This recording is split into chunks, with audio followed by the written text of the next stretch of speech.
En 5 ans de mariage, j'ai entendu des dizaines de compliments sur mon mari, Julien, décrit comme un homme modèle et digne de confiance par nos voisins et ses clients. Pour ce voyage de pêche, j'étais donc tout à fait tranquille, sachant qu'il partait avec son groupe d'amis fidèles. Mais lorsque je suis arrivé à l'improviste au bord du lac, je l'ai vu serrer fort contre lui une jeune fille blonde, si jeune qu'elle aurait pu l'appeler papa, à l'intérieur d'un vieux chalet près d'une rive isolée. Ses amis, eux aussi, étaient occupés à enlacer et embrasser d'autres femmes inconnues.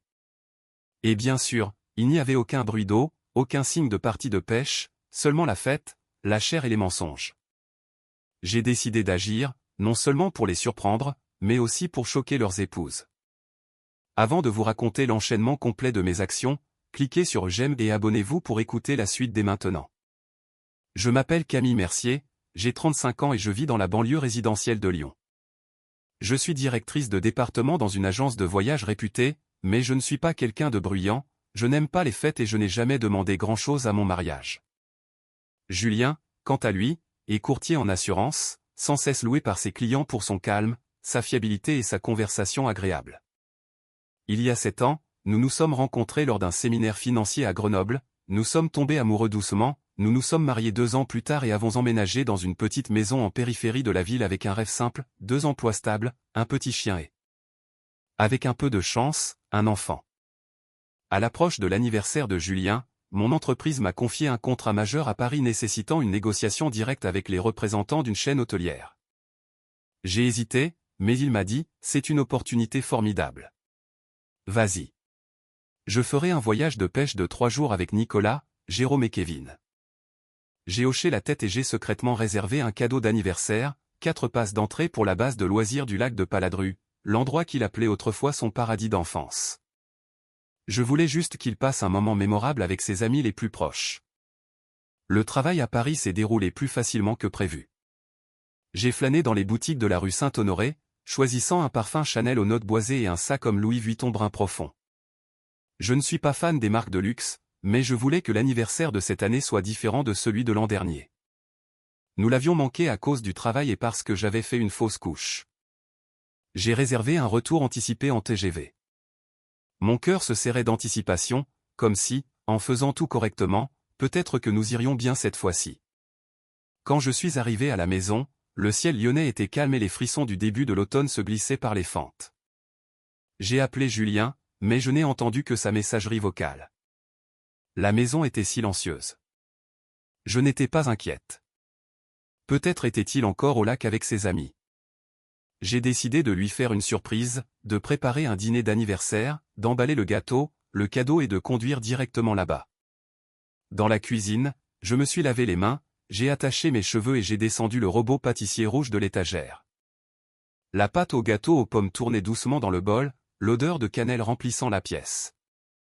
Je me suis souvenu du moment où Julien avait posé ce robot devant moi avec une carte qui disait « Pour que chaque semaine soit une fournée de douceur qui ne s'épuisera jamais ».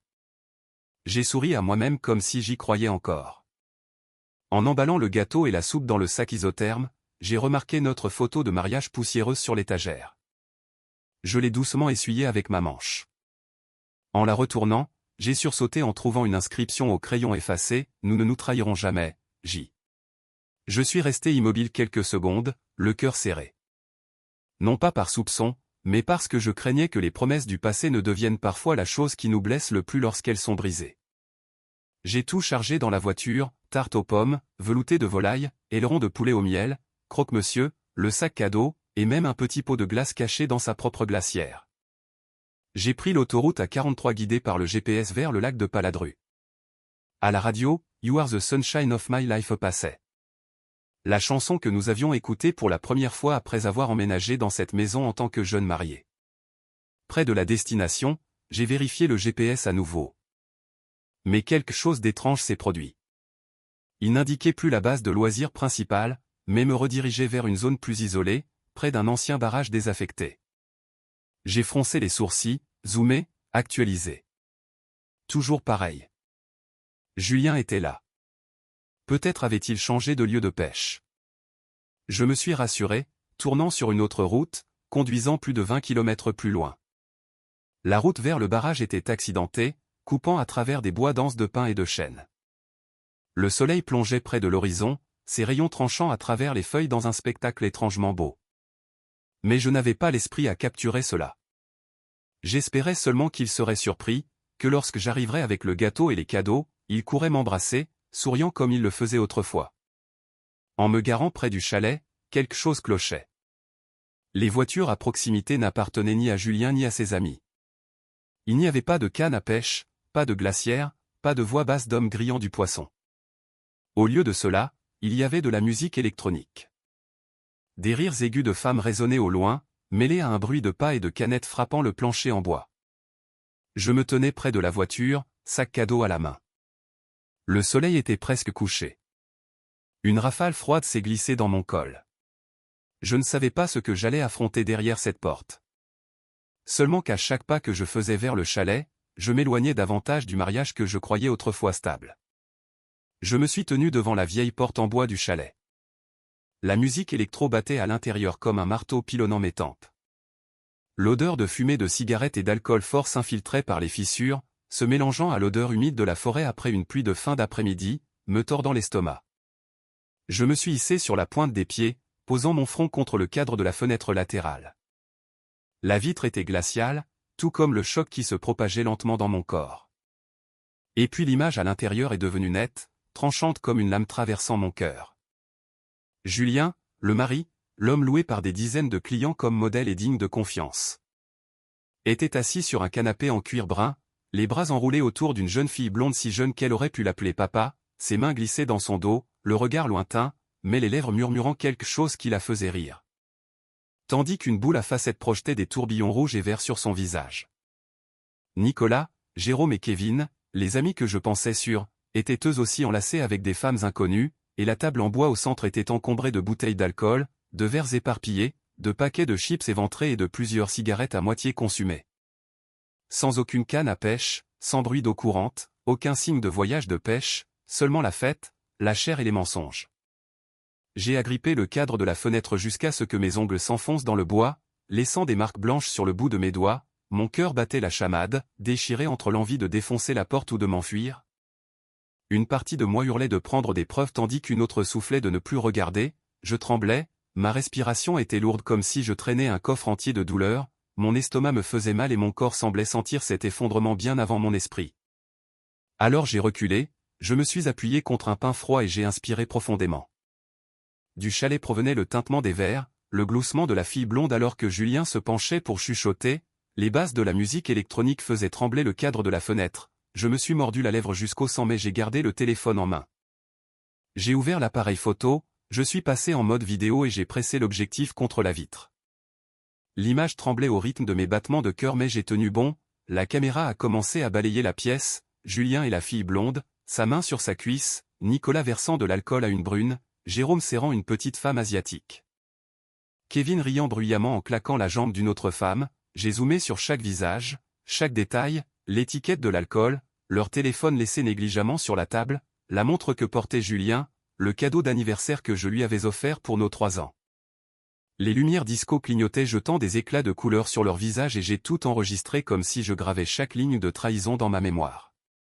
Lorsque la vidéo a atteint près de 2 minutes, j'ai arrêté, les mains tremblant tellement que je pouvais à peine appuyer sur le bouton, des sueurs froides coulaient le long de ma colonne vertébrale même s'il ne faisait que 7 degrés Celsius dehors. J'ai pris une profonde inspiration en pressant le téléphone contre ma poitrine, sentant mon cœur battre la chamade, j'ai fait un autre pas en arrière comme si rester là plus longtemps allait me briser en morceaux sur le sol humide. Personne à l'intérieur ne m'a remarqué car ils étaient trop occupés à rire, à boire et à échanger des touchés secrets, le monde au-delà de cette vitre appartenait à une autre dimension où je n'avais jamais existé. Je me suis détourné et j'ai marché vers la voiture, chaque pas lourd comme de la pierre, la tarte aux pommes, le velouté de volaille et les ailerons gisaient toujours sur la banquette arrière avec le cadeau d'anniversaire juste à côté, j'ai démarré le moteur. Gardé les phares éteints et regardé droit devant, à la radio passait The Someone Like You, la voix d'Adèle tranchant une plaie fraîche comme un couteau, je me suis mordu la lèvre. Ne pleurant pas à haute voix mais les larmes coulaient silencieusement dans mon col comme la pluie froide du début de l'automne. Je ne me souviens pas combien de temps j'ai conduit pour rentrer à Lyon, je ne me souviens pas si je me suis arrêté au feu rouge ou si j'ai mis mes clignotants, je me souviens d'une seule chose. Je n'ai pas allumé le plafonnier de tout le trajet pour ne pas avoir à voir le gâteau d'anniversaire intact, les bougies encore non allumées ou le sac cadeau Chanel et Louis Vuitton gisant là comme une blague cruelle. Quand je suis rentré, je n'ai pas allumé les lumières, je me suis tenu dans l'obscurité familière de la cuisine où ce matin encore l'odeur de cannelle et de café persistait, j'ai enlevé mon manteau, jeté mon sac sur une chaise et allumé la petite lampe sur le plan de travail. Une douce lumière jaune éclairait le robot pâtissier rouge toujours assis là, silencieux comme un témoin impuissant. J'ai sorti mon téléphone, je me suis assise par terre dos au mur et j'ai ouvert la vidéo que je venais d'enregistrer. Mes mains tremblaient tellement que j'ai dû utiliser les deux pour étudier le téléphone. Quand Julien est apparu à l'écran, j'ai fait pause au moment où il se penchait vers l'oreille de cette fille, ses yeux ne semblaient pas différents de la façon dont il me regardait quand nous nous sommes mariés, pas les yeux d'un homme contraint mais de quelqu'un qui s'amusait. J'ai appuyé sur lecture une fois, puis deux, puis trois, chaque visionnage me serrait le cœur comme du fil barbelé mais je continuais à regarder comme quelqu'un désespéré de confirmer qu'il n'imaginait pas les choses. J'ai fait des captures d'écran de chaque visage, zoomé sur chaque détail, j'ai vu le visage de Nicolas, la montre de Jérôme, le bras tatoué d'un dragon de Kevin, mais les filles étaient des inconnues avec leurs cheveux longs, leurs jupes courtes, leur rouge à lèvres et leur sourire facile. Mais je savais que je les trouverais. J'ai ouvert mon ordinateur portable, je me suis connecté à Internet, j'ai activé le mode navigation privée et j'ai commencé à chercher chaque petit indice dans la vidéo, marque de robe, modèle de téléphone, tatouage, bracelet. J'ai fait défiler des centaines de comptes Instagram à partir de localisations proches du barrage et le premier nom qui est apparu était Chloé, la fille blonde dans la vidéo, près de 40 000 abonnés, postant toujours des photos de soirée et de coaching de vie. J'ai cliqué sur une photo et mon cœur a sombré car elle avait été prise ce soir avec la légende la banlieue lyonnaise sait vraiment faire la fête. J'ai continué et une heure plus tard j'ai trouvé Laura, la brune buvant avec Nicolas, puis Alina la fille avec un tatouage sauvage sur la nuque, et enfin Delphine qui travaillait autrefois avec Kevin à la compagnie d'assurance mais qui avait été licenciée pour des scandales internes. À chaque découverte j'ai sauvegardé les infos, les captures d'écran, les liens de compte, les lieux de check-in, j'ai créé un dossier sur mon bureau nommé Vérité indéniable contenant des images, des vidéos, des noms, des horodatages, tout ce qui pouvait rendre ces mensonges inéluctables. Dehors, il commençait à bruiner, la pluie tapait contre la fenêtre comme le coup de ma propre conscience, un bref instant je me suis demandé ce que je faisais, qui je chassais et ce qui se passerait ensuite. Mais instantanément une voix intérieure a hurlé qu'elle n'avait pas hésité quand leurs mains touchaient le dos de mon mari, alors j'ai fermé l'ordinateur portable et je suis resté immobile longtemps, non par épuisement mais parce que j'avais l'impression de venir de passer dans un autre monde. Un monde où je n'étais plus la femme de Julien mais un témoin, une collectrice de données, quelqu'un qui avait vu de ses propres yeux et ne pouvait plus détourner le regard.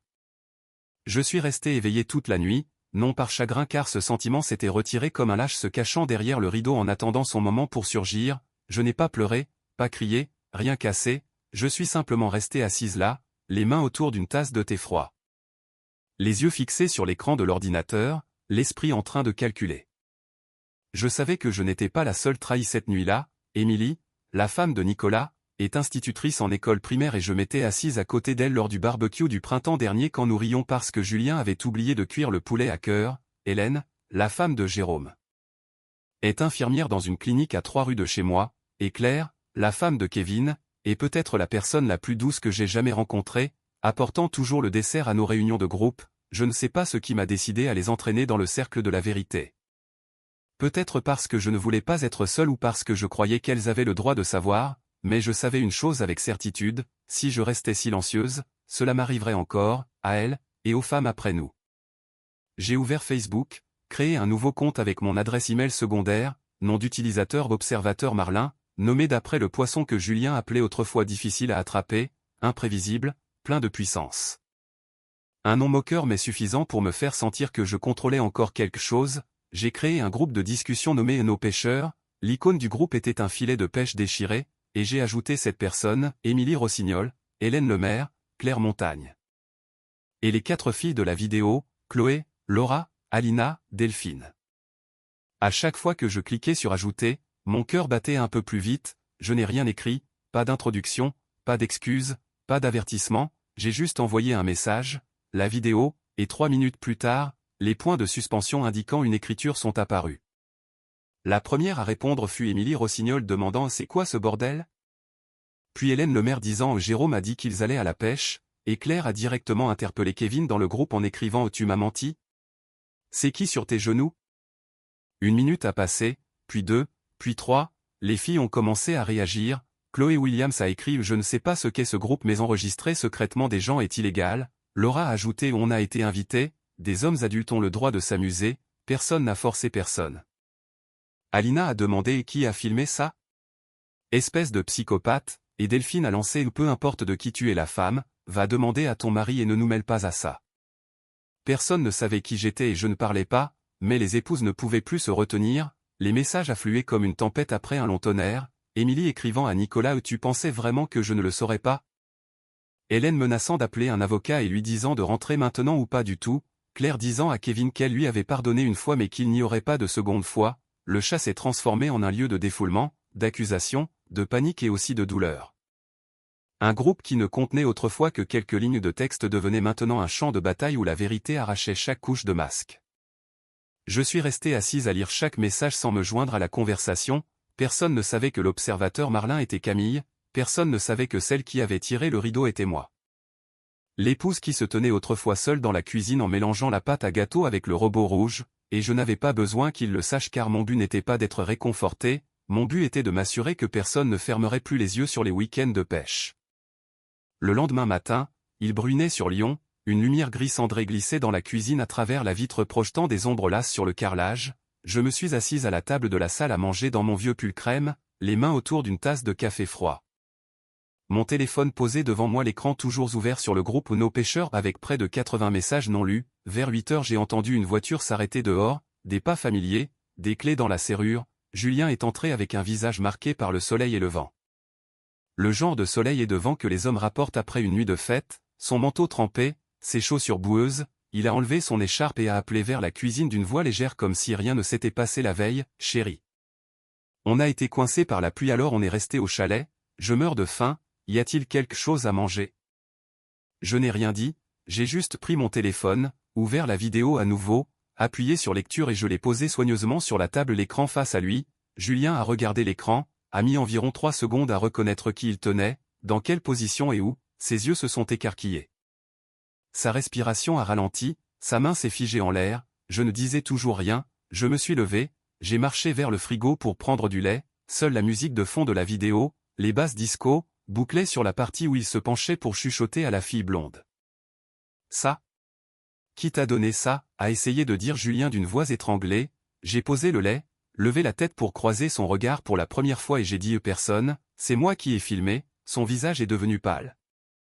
Immédiatement il a changé de tactique comme un courtier en assurance aguerri dans la gestion d'incidents. « Camille, tu dois comprendre, c'était juste une blague, on a trop bu et elles sont arrivées à l'improviste, je n'avais rien prévu. » J'ai ri, pas un rire joyeux mais un rire fatigué et glacial, j'ai repris mon téléphone, ouvert le groupe Nos Pêcheurs et tourné l'écran vers lui montrant la cascade de messages de la nuit dernière, Émilie disant que Nicolas avait trop peur de rentrer. Hélène disant qu'elle venait de casser la télé, Claire disant qu'elle avait déchiré les papiers de réconciliation, puis en dessous Chloé menaçant de procès et Laura traitant les femmes de pathétiques. Julien a lu pendant un moment puis s'est affaissé sur une chaise, les yeux bougeant rapidement, la main sur le front, il a demandé « C'est toi qui as créé ce groupe ? Tu les as ajoutés ?» Je n'ai pas répondu, à la place j'ai ouvert un onglet de mail resté ouvert depuis la veille au soir avec pour objet avis de licenciement, violation du code de conduite des employés, expéditeur les ressources humaines de l'assurance Rhône-Alpes, j'ai dit lentement et Kevin a été viré ce matin. Nicolas et Jérôme ont été suspendus, et toi ? Julien a fermé les yeux, expirant comme pour forcer l'erreur de sa poitrine et a dit « Je n'ai rien fait, ils m'ont entraîné là-dedans, j'ai juste. » Je suis restée assise, j'ai hoché la tête légèrement comme si je pesais un rapport d'incident défectueux et j'ai demandé « Et tu as mis ta main sur sa cuisse à cause d'une crampe ?» Il n'a pas répondu, il est resté assis à regarder ses propres mains, les mêmes mains qui avaient caressé les cheveux d'une autre femme la veille. J'ai tiré une chaise et me suis assise en face de lui, ma voix douce mais chaque mot lourd. « Tu penses que ça ne laissera aucune trace, Julien ?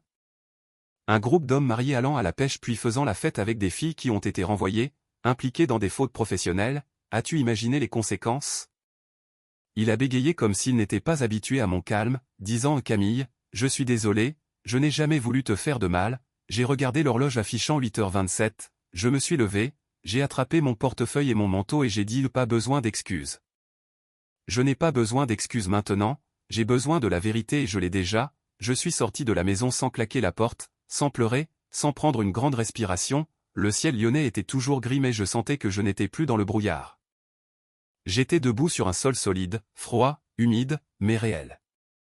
2 jours après ce matin où Julien a baissé la tête dans la cuisine, j'ai reçu un SMS de ma clinique gynécologique habituelle indiquant que mes résultats étaient prêts. J'avais repoussé ce contrôle de routine pendant des semaines à cause du travail à Paris. Au fond je savais que j'avais peut-être du retard mais je me disais que c'était le stress. Ce matin-là j'ai conduit jusqu'au cabinet médical sur l'avenue Berthelot, le docteur, une femme d'âge moyen nommée docteur Martin, m'a regardé avec ce genre d'yeux doux que j'ai vu des centaines de fois dans mon propre travail, les yeux de quelqu'un sur le point de dire quelque chose qu'on ne peut défaire. Les résultats montrent que vous êtes enceinte de 12 semaines, Camille, a dit doucement le docteur Martin. La pièce sentait légèrement l'antiseptique et l'huile essentielle d'agrumes. J'ai fixé l'imprimé, les taux d'hormones, les graphiques, mais il semblait être une langue étrangère. Une partie de moi voulait sourire et demander si le bébé était en bonne santé, une autre partie a chuté comme une pierre comme si on venait de me remettre une peine différée, une peine me forçant à prendre la plus grande décision de ma vie. Sur le chemin du retour, je n'ai pas mis de musique. Ce midi-là à Lyon il neigeait légèrement malgré le calendrier indiquant le printemps. Chaque flocon frappant le pare-brise était un point d'interrogation sur ce que j'allais faire de cet enfant. J'avais préparé les papiers du divorce. Filmé la vidéo, rassemblé les preuves, mais maintenant mon corps portait une vie qui ne portait aucune culpabilité, mes mains tremblaient sur le volant, un tremblement différent de celui de la nuit près du barrage. Cette fois non pas de choc mais face au choix entre une nouvelle vie et la fin de l'ancienne. Cette nuit-là je n'ai pas pu dormir, allongé sur le côté, la veilleuse jetant des stries jaunes pâles sur le mur, j'ai ouvert mon téléphone pour regarder à nouveau le dossier Vérité indéniable, Julien tenant la fille blonde, les captures d'écran de chaque visage, j'ai balayé à droite, à gauche. Et finalement je me suis arrêté sur la photo d'échographie floue que le docteur Martin m'avait donnée, minuscule, légère comme un grain de poussière, mais c'était mon enfant. À 23 heures précises, le téléphone a vibré affichant un maman avec un numéro du sud de la France, j'ai décroché et à l'autre bout la voix de ma mère était teinte d'un soupir, « Ma fille, ça va ?» Je me suis mordu la lèvre sans rien dire, j'entendais le vent de son côté, peut-être était-elle assise sur sa terrasse près de Nice, sa voix lente comme si elle se parlait à elle-même a continué, « Je ne sais pas ce qui se passe mais je sens que tu as mal.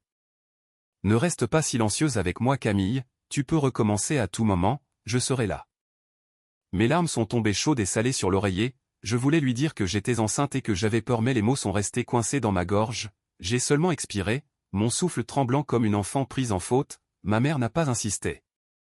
Elle est restée silencieuse quelques secondes puis a dit une phrase légère comme si elle plaçait un galet dans ma main, « Ne pense pas que tu dois tout choisir aujourd'hui, choisis juste de t'aimer toi d'abord. » L'appel s'est terminé, l'écran est devenu noir, je suis resté là, la main sur mon ventre, et dans la chambre vide, pour la première fois depuis des semaines, j'ai senti un autre battement de cœur, un petit à l'intérieur de moi, pendant que j'apprenais à écouter le mien.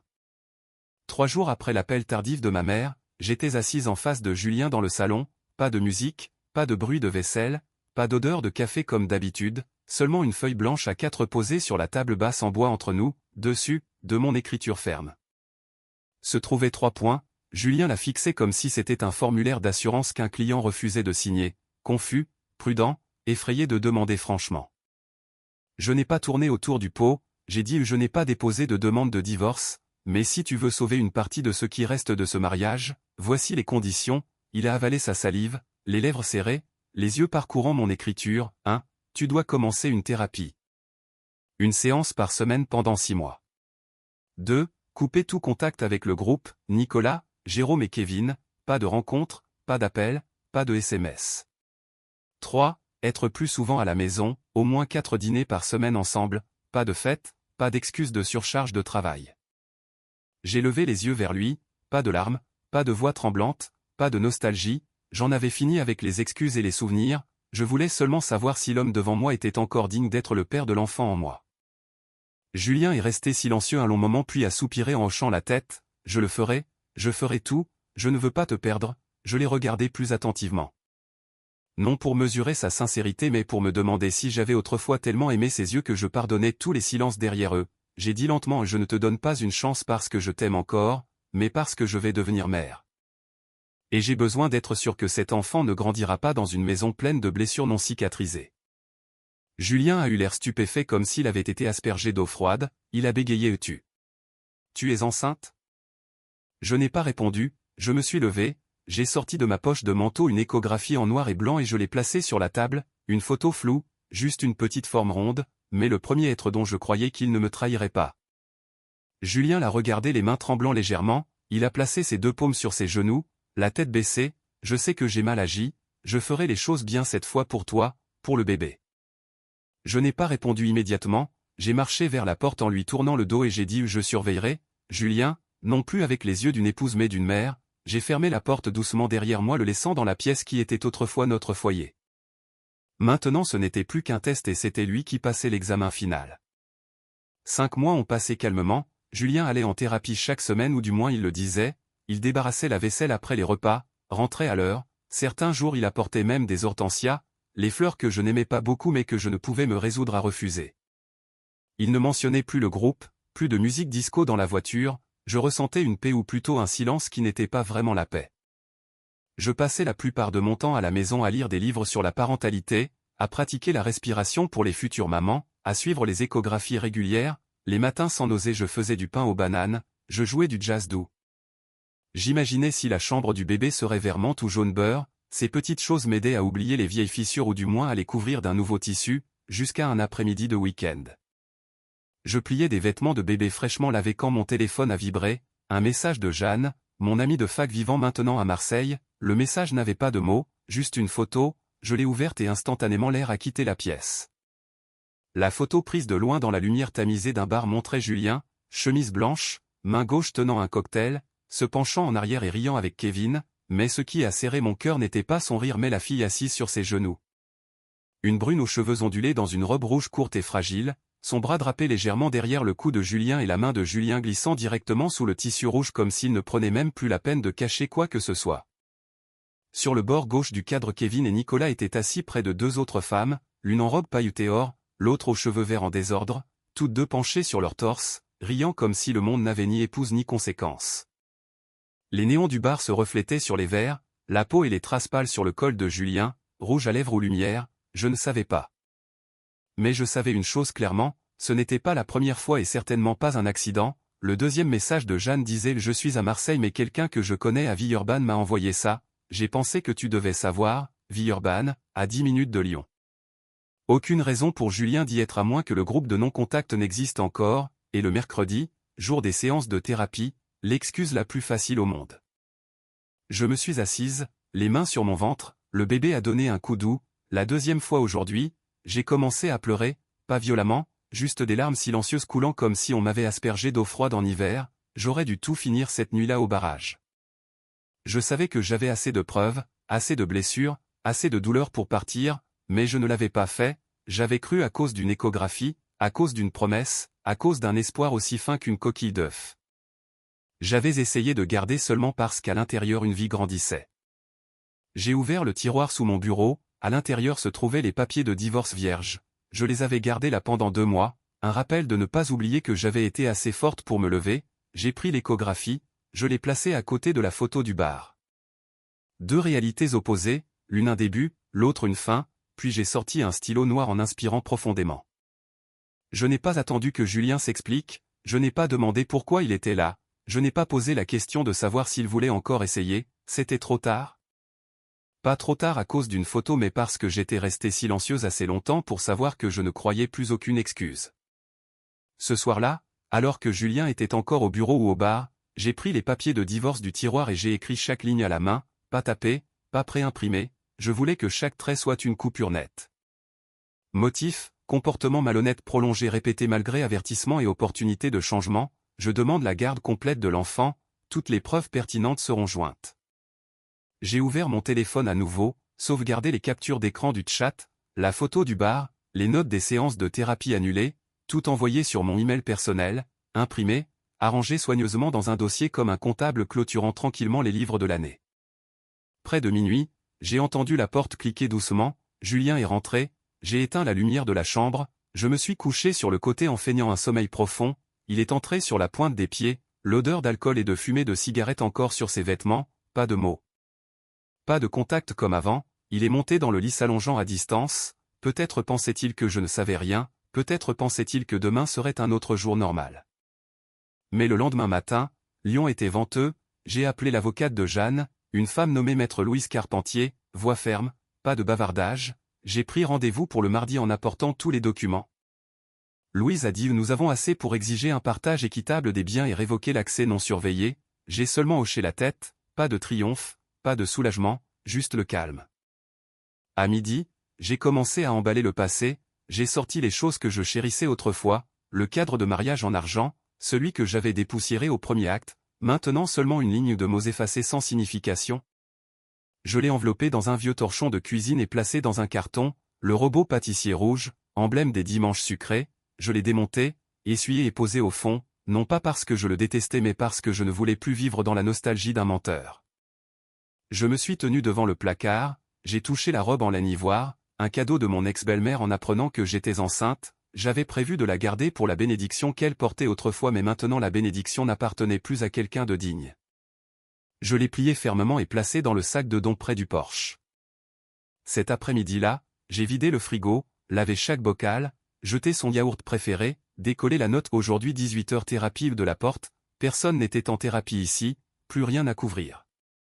Avant le crépuscule, j'ai écrit une petite note, laissée sur la table à manger, les papiers du divorce seront gérés par Maître Louise Carpentier, tout contact à partir d'aujourd'hui se fera par représentation légale, Camille.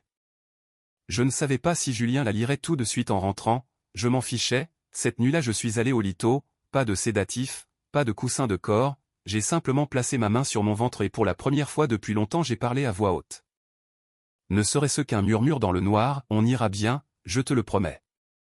Mardi matin, je suis sorti de la voiture lentement, tenant la porte pour l'équilibre, mes pieds avaient commencé à enfler, chaque pas pesait comme s'il y avait des kilos supplémentaires sur mes genoux, je me tenais devant le bureau de Maître Carpentier.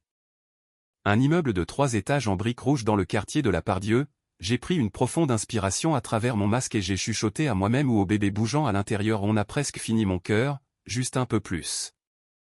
L'odeur de café et de papier d'imprimante a frappé mes sens accrus par la grossesse, Louise, milieu de la quarantaine, cheveux noirs attachés, lunettes à monture fine, n'a pas offert de réconfort, elle a parlé de droit, de limite. De stratégie pour que je puisse me retirer en sécurité sans laisser d'échappatoire à Julien pour riposter, j'ai hoché la tête à plusieurs reprises en prenant des notes mais en posant une main sur mon ventre alors que le bébé se retournait, un rappel que je n'étais pas seul. D'abord, séparez vos comptes bancaires, retirez votre nom des biens communs sauf la maison et arrêtez d'utiliser la carte de crédit supplémentaire, je déposerai une motion temporaire pour geler les actifs afin qu'ils ne puissent rien vendre avant le partage, a-t-elle dit. J'ai ouvert mon ordinateur portable, lui ai montré les relevés de crédit, mon mari dépensant toujours dans les bars, les VTC vers des appartements inconnus, Louise a hoché la tête en tapant vite, c'est une preuve solide, à la fois de dépenses inutiles et de tromperie. Vous pouvez l'utiliser pour demander la garde si vous voulez et je vous recommande de le faire. En quittant le bureau, j'ai agrippé la rampe d'escalier, l'autre main soutenant mon ventre, un moment j'ai fait une pause sur la 3e marche, le cœur battant, le souffle court, mais j'ai souri car le bébé a donné un coup clair, j'ai chuchoté on va bien n'est-ce pas? On est presque à la maison. Je suis allé à la banque, j'ai changé mon compte, mon code PIN, annulé la carte supplémentaire, la guichetière, une femme aux boucles serrées, a demandé doucement tout va bien madame Mercier. J'ai seulement souri faiblement, ma main instinctivement sur mon ventre, ça va maintenant. Cet après-midi-là, je suis rentré, Julien ne savait encore rien, il était au travail ou faisait semblant, j'ai emballé quelques objets personnels, des choses d'avant le mariage, l'album photo de ma mère, une vieille boîte à musique, quelques journaux intimes. J'ai aussi enlevé chaque photo de mariage du mur, sans fracasser ni déchirer, juste en les plaçant dans une boîte comme quelqu'un préparant à quitter un abri, laissant l'émotion derrière, en me penchant pour ramasser un sac de jouets pour bébé j'ai dû me stabiliser contre la table, respirant fort. J'ai caressé un minuscule pull couleur crème et chuchoté tu ne grandiras pas dans cette maison, je te le promets. Sur mon bureau, j'ai laissé une note, non pour Julien mais pour me rappeler à moi-même, j'ai écrit si la prochaine fois tu penses à revenir, demande-toi, est-ce que cette personne te respecte quand personne ne regarde? J'ai allumé le cuiseur à riz, cuisiné un dernier repas, pas pour lui, pour moi, la femme enceinte de 8 mois qui venait de signer les papiers du divorce commençant un nouveau chapitre sans avoir besoin de l'approbation de personne.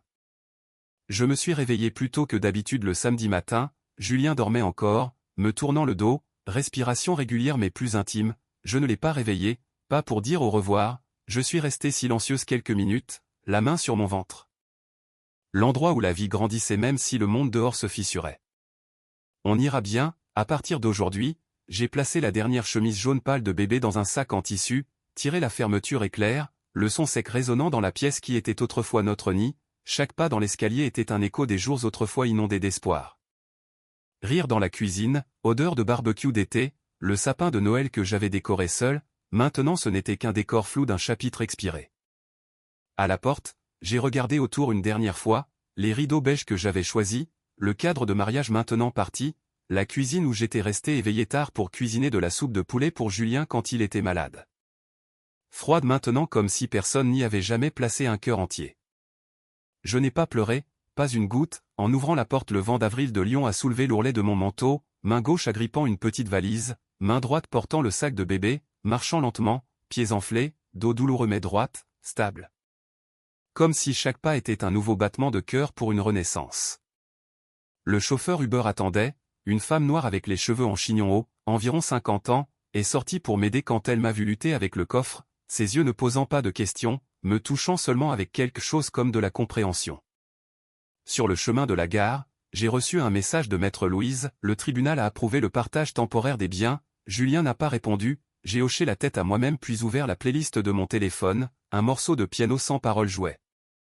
Note douce entre le mouvement de la voiture et les petits mouvements de mon ventre, on est en route maintenant mon amour, ce voyage n'a pas d'escorte mais maman connaît la route. Je n'ai pas regardé en arrière, je n'ai pas pensé à ce que Julien ferait en se réveillant pour me trouver parti, ce n'était plus mon souci était de construire un nouveau foyer, un foyer sans silence toxique, sans excuses vides, sans groupe de discussion nos pêcheurs, seulement moi. L'enfant en moi et la bonté encore à écrire. Ce matin-là, assise dans le petit appartement loué à Grenoble, j'ai ouvert mon ordinateur portable et je me suis connecté à l'application de caméra installée dans l'ancienne maison, la caméra que Julien m'avait demandé d'installer pour la sécurité. Maintenant elle était devenue l'œil qui confirmait une chose, je n'avais aucun regret d'être parti. Sur l'écran est apparue une scène familière, Julien se réveillant dans la lumière tamisée du matin filtrant par la fenêtre de la chambre, il s'est assis groggy, tendant la main vers l'autre côté du lit où j'avais l'habitude de m'allonger, puis s'est arrêté, la couverture restait lisse. L'oreiller intact, son visage s'est tendu, il a appelé Camille. Pas de réponse, pas de bruit de pas dans la cuisine, pas d'odeur de pain grillé, pas de bruit de machine à café. Il est descendu, a ouvert le frigo, vide, il est remonté, a ouvert le placard, un tiers du tiroir vide, mon sac fourre-tout beige que j'utilisais pour le travail parti, la photo de mariage sur l'étagère manquante, il s'est précipité vers le garage, a ouvert le coffre, pas de valise, pas de manteau. Rien. Je l'ai regardé trébucher en appelant mon numéro, une main tremblante, l'autre griffant ses cheveux, quand l'appel est passé sur messagerie il a jeté le téléphone sur le canapé et a hurlé comme si la maison l'avait trahi, mais la maison ne faisait que refléter exactement ce qu'il avait semé. J'ai éteint l'écran, mon ventre pressé contre mon pull, je l'ai caressé doucement et j'ai dit on a fait le bon choix mon amour. 2 jours plus tard, Julien s'est présenté au bureau de Louise Carpentier, échevelé dans un costume froissé, les yeux cernés par des nuits sans sommeil, il est venu à l'improviste exigeant de parler en privé avec la représentante légale de sa femme, Louise l'a fait entrer sans cérémonie. Elle a glissé un mince dossier sur la table, ceci est la demande de divorce, cela inclut le partage des biens, la garde de l'enfant à naître et le droit de vivre libre de toute trahison. Julien a haleté, ses mains tremblaient en ouvrant le dossier, la première page montrait des captures d'écran du groupe de discussion nos pêcheurs, des messages remplis de blagues grossières, de photos de femmes inconnues et de plans de fête, ensuite c'était une photo claire du bar cette nuit-là. Lui en chemise blanche, riant, sa main sous la robe rouge courte de la brune sur ses genoux, à côté de lui Kevin, Nicolas, des cocktails, des lumières tamisées et des femmes pressées contre eux. Julien a bondi, frappant la table, c'était juste une blague, juste une nuit amusante, est-ce qu'elle va vraiment détruire cette famille? Louise n'a pas scié, quelle famille? Une femme enceinte forcée de regarder son mari toucher quelqu'un d'autre? Une épouse dormant dans une maison qui ressemble plus à une chambre de pension dans une vie qu'elle ne possède plus? Julien est devenu silencieux, juste à ce moment son téléphone a vibré, un email des RH, requis pour explication concernant une faute éthique affectant potentiellement les contrats d'assurance sous votre supervision, image jointe du groupe Nos Pêcheurs. Julien a fermé les yeux, expirant fort, mais cette fois personne ne lui a répondu, ni Camille, ni les vieux amis qui avaient quitté le groupe, et Louise avec une calme finalité a dit, tu as été aimé une fois mais tu l'as échangé, Julien, et maintenant elle a choisi de se sauver elle-même.